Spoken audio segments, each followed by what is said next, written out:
Well, hello there, and welcome to A Film a Day with me, Jordan Woodley. And today I am exploring the dark side of the utopic vision of Superman with 2019's Brightburn. It's interesting, I suppose, because we often talk about different those cultural eras in terms of like what I want to say horror theme becomes particularly popular for certain stretches of time.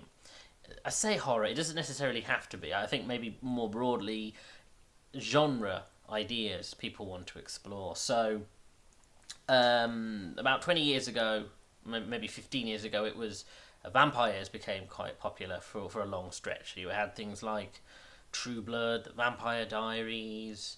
Obviously, the Twilight stuff became popular. It was sort of we were permeated with sort of the vampire culture. Then it became zombies, with of course Walking Dead, and the plethora of other zombie stuff that I'm just not aware of because zombies aren't a genre I'm particularly interested in. At the moment, the current thinking is that time loops and time travel of different kinds or alternatives or multiversal sort of type stories are now the current popular thing. I mean, admittedly, time travel based or time loop based stories do seem to be incredibly popular at the moment. However, I do think this in a small way. There is one possibly not like big trend that we're seeing, but at least we're seeing sort of the repeated theme of, for lack of a better term, Superman gone wrong, and the idea of Superman or Superman equivalent character, but the different variations of how that could create problems in the world, rather, or a threat to the world, rather than be a savior. And that's very much what Brightburn focuses on. The idea of a sort of Superboy, we'll say, because this only ever follows him up to the age of 12, type character, developing his abilities, his speed, his strength, his flight, laser vision. I mean, it is Superman, for lack of a better term, who's been raised by a sort of rural Midwestern couple who struggle to have children of their own, and so this is very much the Martha and Jonathan Kent dynamic. But for whatever reason, it goes wrong. As in, over the course of the film, once we establish the characters and the setting, you very slowly come to realise, if you haven't seen marketing material, if you've gone into this blind, that this isn't a, you could have mistaken it as a family unit, just a different kind of Superman origin story, until he starts acting up. And very quickly you realise, oh, this is a horror film version of the Superman origin, because all of a sudden this child who is developing these incredible powers is a sociopath and starts to push the boundaries of what he can and can't do, not just in terms of exploring his powers, but in terms of how he interacts with people. So, for instance, he becomes more threatening. He becomes creepier. There's a really good sequence where a girl from his class he develops an affection for, and the way that he processes that is by flying all the way to her home and standing behind her curtain to watch her. And so you can see sort of the issues that one might have with a character like this, who the one issue being that no one knows that he has these abilities except for his parents, sort of. and he's becoming more and more dangerous over the course of the film. The interesting part, I suppose, is sort of you could challenge whether it's trying to be like an equivalent of a we need to talk about Clark Kent type film, where he was always going to be developing these powers, but he's always had these sort of sociopath sort of tendencies, and it's just simply by the fact that Elizabeth Banks, who plays his mother in this, and his father, David Denon, I think is his name, they just haven't noticed that he's become more and more, or showing more and more signs of being a dangerous character.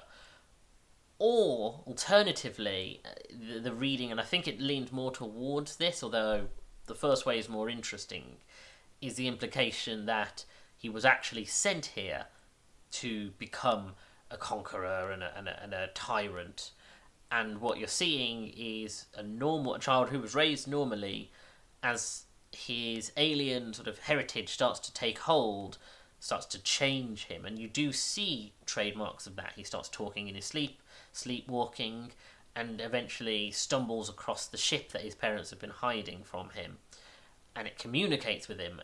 And so there is the possibility that whatever species he comes from is actually preparing him for world conquest. And so you can see, that this lays the groundwork for the kind of story that's very similar to things like that are really popular at the moment, like The Boys or Invincible, that do the same kind of story, where it's more like, what if the DC universe goes bad in The Boys case, or directly with Invincible, the idea of, Superman is the villain. Sorry, spoilers for the Invincible series. At least by the end of episode 1, if you've watched the animated TV series.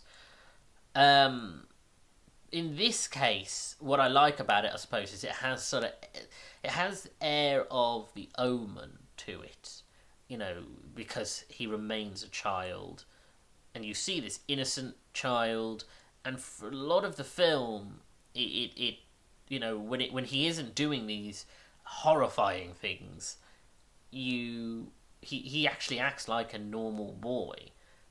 And that, again, it leans probably more into The Omen 2 in that respect, and the conflict within him. The idea that he desires to do horrible things, but is aware that he actually seems to have a love for his parents, or affection for them, that means he does seem to withhold his or restrain himself to some degree. But like I say, that has real Omen 2 kind of aesthetic to it. I think the really good thing about it is the fact that you have this sense of, if you had someone like a Superman type character, it would genuinely be terrifying. That all it would take is him to be a little bit sinister, and you see sequences where people just don't know what is going on. You see it from the perspective of the victim, in terms of you see something moving about at incredible speeds, or something hits someone and it's like a train hitting them. And you realise, oh wow, perhaps Lex Luthor is right to some degree, because, Batman from Batman vs Superman is right to some degree, because the absolute power and control he has over his victims is genuinely horrifying. So the film was written by, Brian Gunn, who is James Gunn, and produced by James Gunn, Brian Gunn being James Gunn's brother. And there is an idea that it'll expand into a franchise.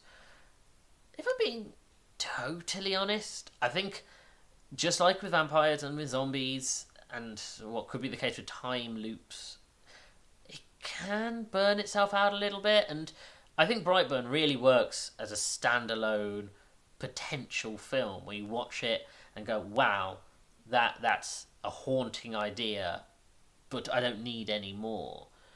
you know, like I say, we already have so much of this kind of story going on that I feel like if you were to start to make at the end of the film, spoilers a little bit, but it hints towards other directions the narrative could go, expanding the world a little bit.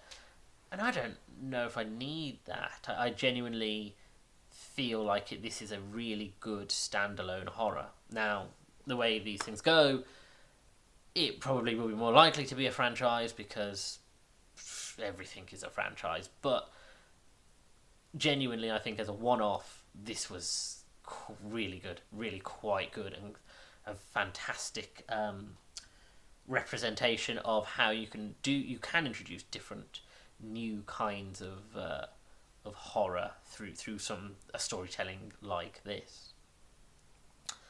Thank you for joining me. If you like this video, hit the like button, comment below and share the video. Subscribe to the channel and hit that little bell to get notifications of when new videos are uploaded, and check out the back catalogue of over 150 videos. You can follow me on Twitter at Jordan_Woodley, where I'm always tweeting about films and TV shows, and I share these videos once they're uploaded on YouTube, or the day after they're uploaded on YouTube, one way or another. Thank you for joining me. Take care.